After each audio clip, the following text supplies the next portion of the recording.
Locked on Longhorns, the show. Jonathan Davis, your host. Today's episode of Locked on Longhorns is brought to you by LinkedIn Jobs. Get the applicants you need faster and for free at LinkedIn Jobs. John Garcia Jr., Director of Football Recruiting at Sports Illustrated, joining me once again. And John, we got athletes at the 40. Texas receives their 24th commitment this cycle from the Waco Connally athlete, Jelani McDonald. He can play some linebacker. He can play some corner. He can play some wide receiver. He can play some quarterback. He can play football. What do you like about the newest Texas signee, Jelani McDonald out of Waco Connally?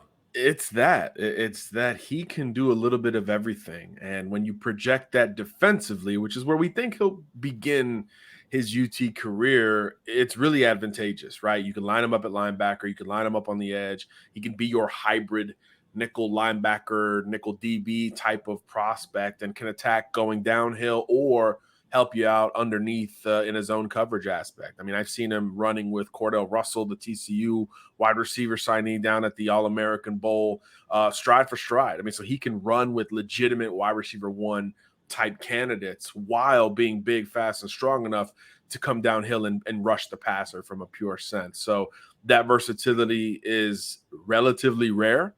You do have another player like that in Derion Gullette, which I think is, you talk about pairing those guys, and now you got two players who you can legitimately move throughout your second level into your third level if need be. So having those guys come in the same class is going to be really fun to track both wherever the heck they line up and how that develops over time. So I'm a big fan of McDonald. He's one of those guys that the more you watch him, the more you dig into it, the more you really like him. And that's kind of how his recruitment went, right? I mean, he was an OK State commit coming into the season, and then the more people saw him, everybody started to jump on board during the 2022 season, including Texas, including TCU, after that verbal commitment was made. And that was the three finalists, right? Do you stick with OK State, you go to Texas, or you roll with TCU, which is, all of a sudden a really nice recruiting win just from an opponent perspective for Texas, right? I mean, 6 months ago,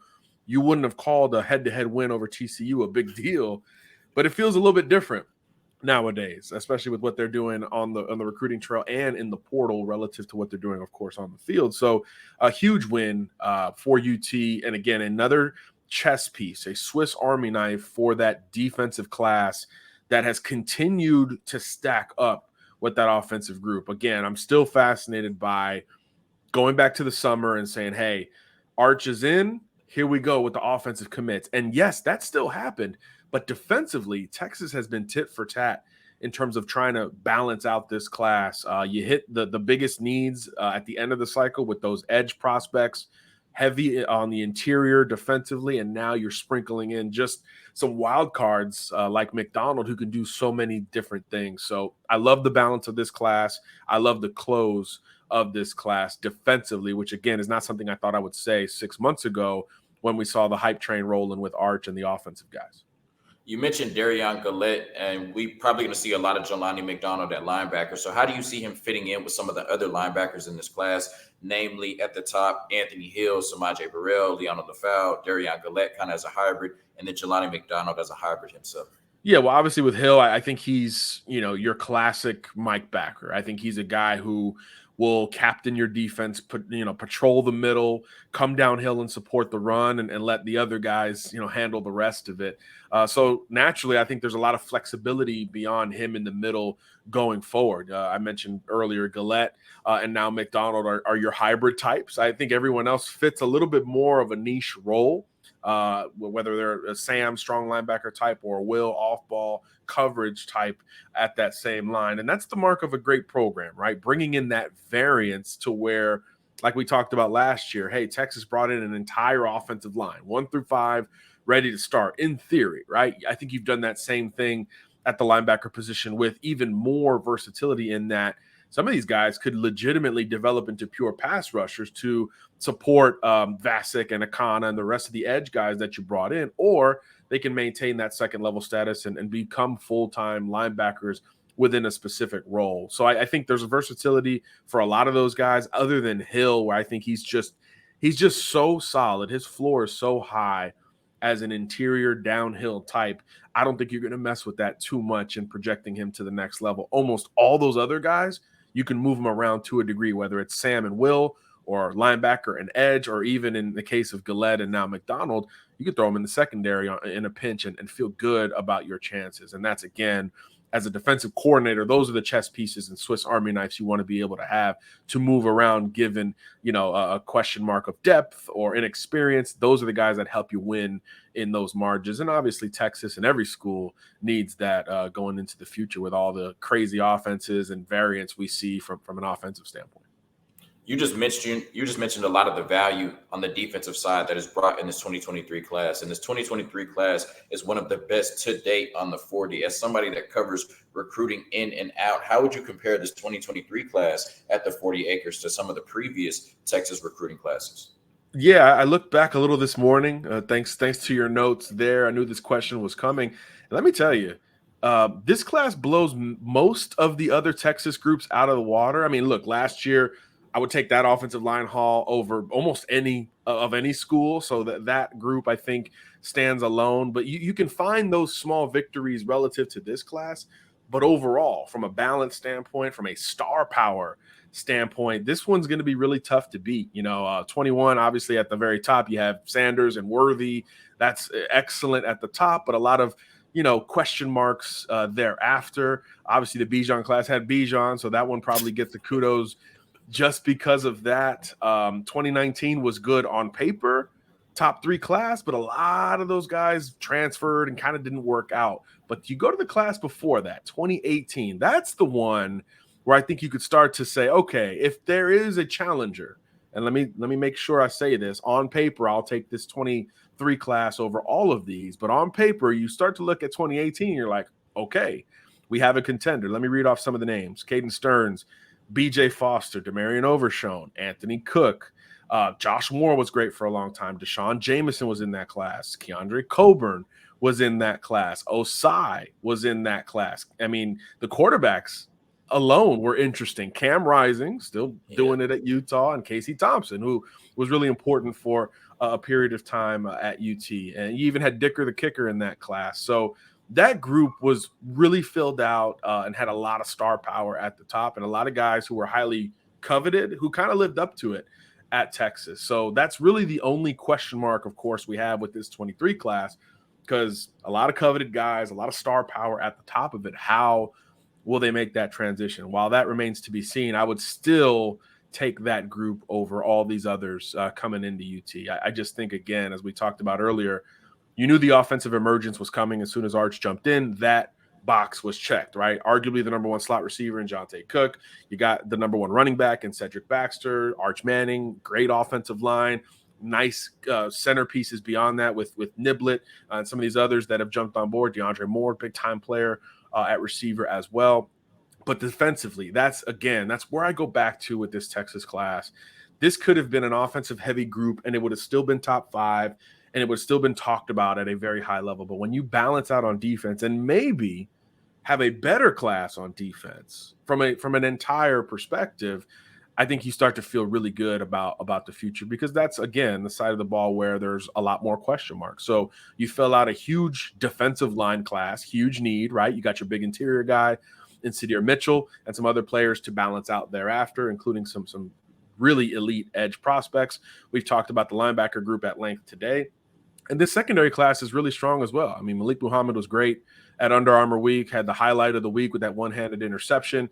And y'all know how I feel about Derek Williams as one of the top 2 or 3 safeties in this class. So you've got kind of your centerpiece at every position defensively, with depth and variance and versatility beyond that at every position. So that, combined with this Arch Manning-led offensive class, is really hard to beat in theory. I think a lot of these guys, maybe half the class, is going to have a shot to crack the rotation relatively early in their career. Like, as underclassmen, I think half of this class will start or make that 2 deep, which is just not something we say about great programs. And the trajectory of Texas is headed in that direction still. So I'm really excited to see how this group assimilates, because on paper, to me, this is their best class in the modern era. Yeah, big praise for the 2023 class. I want to ask you, before we get into our last question, about the expectations for next season. You talked about that 2018 class, and we've now seen pretty much the impact that they left on the 40 acres. How do you ultimately decide the success of a recruiting class? Well, I think star power is a big part of it, right? You know, we fall into the trap. I do this all the time. We fall into the trap of looking at a class and saying, well, is this, you know, a group of offensive and defensive starters that you've put together here? And yeah, that's the goal. But it's really, from a talent acquisition standpoint, it's really unattainable. There's no school that has a group of 20 starters in one recruiting class. It's just not, especially now, it's just really not possible. Because even if you have your early guys who emerge, the rest of those guys are buried in the depth chart or taking longer to transition. So what do? They hit the portal. They get disgruntled. There's injuries. I mean, there's so many factors that can whittle away your recruiting class. So I think we used to say, can this class be a team, right? Can you be in 3 years or 4 years? Can you be a full, you know, starting 22 in theory? We can't do that anymore. I think we have to look at the star power at the very top of it, the development beyond that star power, and then the winning. I mean, I think it comes down to that as well. And I think that's where you feel better about the trajectory of the 23 group than the results from that 18 group, where, again, the star power was there and the winning was there in spots, but not from a consistent basis. And I think that's where we expect a little bit more from this class of 23, hitting the ground running in the meantime, right? That's another part of it, right? How many guys are seeing the field soon where you can start to make some of those judgments, as opposed to looking at it 5 years down the line, in this case with that 2018 class, and saying, oh, well, yeah, this group had a little bit of this, but not enough of that. So I view it more now from a winning perspective and a star power perspective than a, hey, is this a whole team down the line perspective? Because that element seems, and this is not just a Texas issue. This is an issue for, you know, Georgia and Alabama and Michigan and everyone else.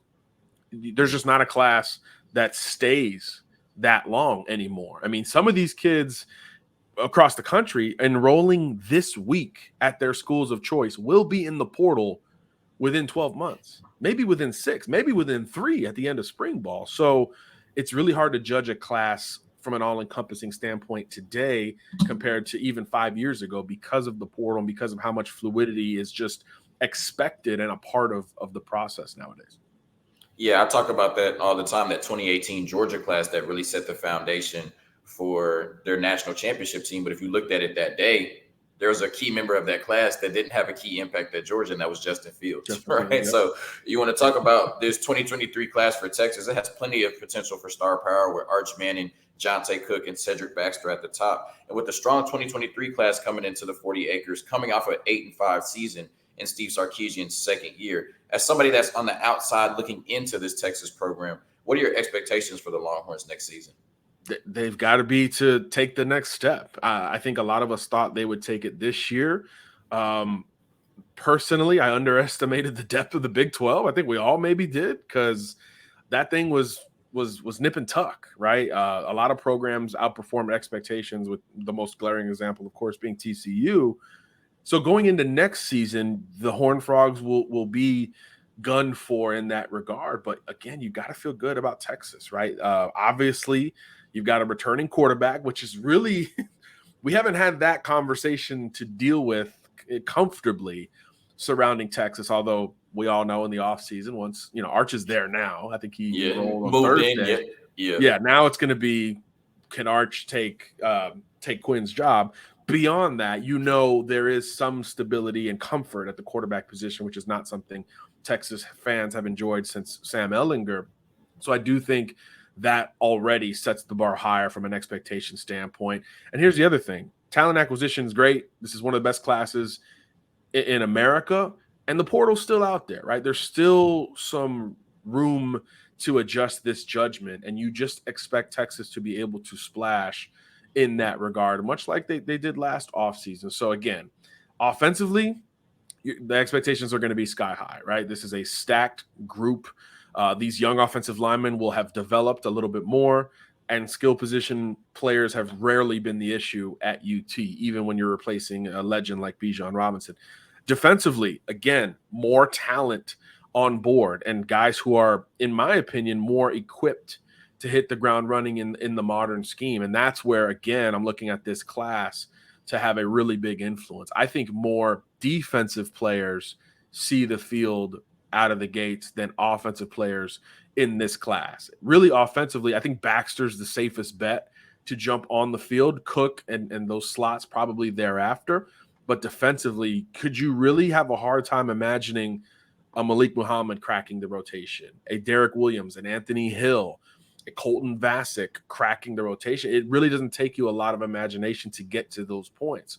So I think that's the group where we expect them to start to influence a little bit more. And again, the portal's still out there on defense as well. So I think the expectations are surely to jump up. You've got to win double-digit games. To me, I think that's really the bar. Oklahoma's down. TCU can't be as good, right? I mean, that just conventionally, even though they're crushing the portal and recruiting in their own right, but not to the level of UT. And then there's a lot of question marks thereafter in the Big 12, right? What does Kansas State look like? All these experienced players are gone, led by Deuce Vaughn. Okie State, Spencer Sanders surprisingly hit the portal, right? What does that look like? Baylor. Half the team hit the portal for Oklahoma State. Yeah, receiver. I saw a receiver literally today just hit the portal again. Baylor doesn't look and feel the same as they did in 2021. They're scrambling to a certain degree. Kansas was a great story. Can they maintain and improve?